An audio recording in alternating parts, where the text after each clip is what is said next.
Ada kisah gelap di dalam Alkitab. Kisah yang hampir tidak pernah dibahas, tetapi mengungkap bagaimana iman bisa menyimpang. Bukan karena niat jahat, tetapi karena menentukan sendiri bagaimana cara menyembah Tuhan. Ini adalah kisah Mika, seorang pria biasa pada masa paling kacau dalam sejarah Israel.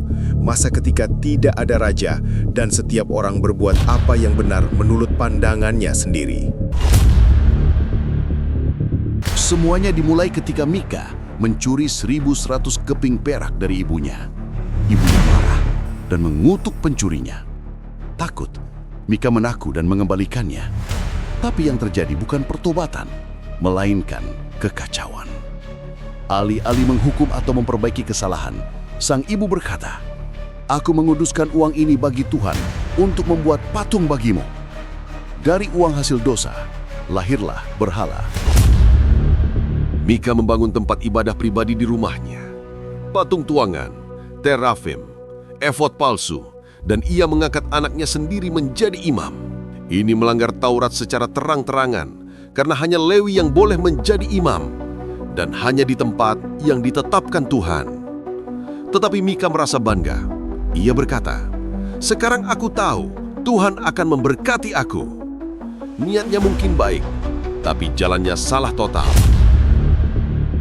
Lama kemudian, suku Dan yang sedang mencari wilayah baru datang ke rumah Mika.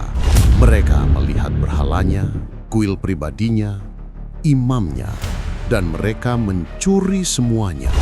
Bahkan mereka membajak imamnya. Dan sang imam?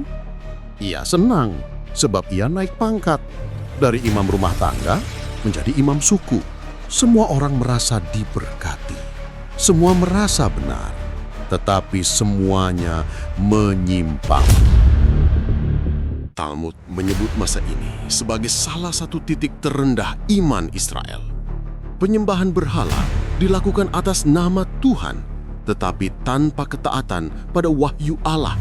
Papa Gereja, seperti Santo Agustinus, melihat ini sebagai akar kehancuran rohani.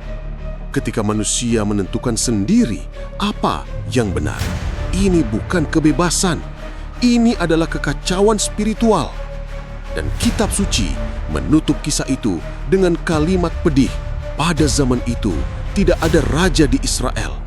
Setiap orang berbuat apa yang benar menurut pandangannya sendiri. Hakim-Hakim 21 ayat 25. Kita mungkin tidak membuat patung atau kuil pribadi, tetapi kita bisa mengulangi kesalahan Mika ketika memilih ajaran gereja hanya yang cocok dengan selera, menolak ajaran yang sulit, menganggap ibadah hanya soal nyaman bagiku, atau membuat spiritualitas versi sendiri. Niat baik saja tidak cukup. Ibadah yang benar lahir dari ketaatan, bukan kreativitas pribadi. Santo Paulus mengingatkan bagaimana mereka percaya tanpa pewarta. Kristus mendirikan gereja, bukan hanya komunitas, tetapi otoritas yang menjaga kebenaran. Tanpa bimbingan gereja, kita mudah tersesat seperti Mika. Maria memberi contoh terbaik.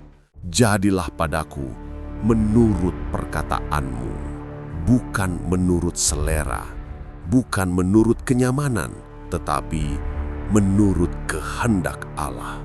Itulah iman yang sejati.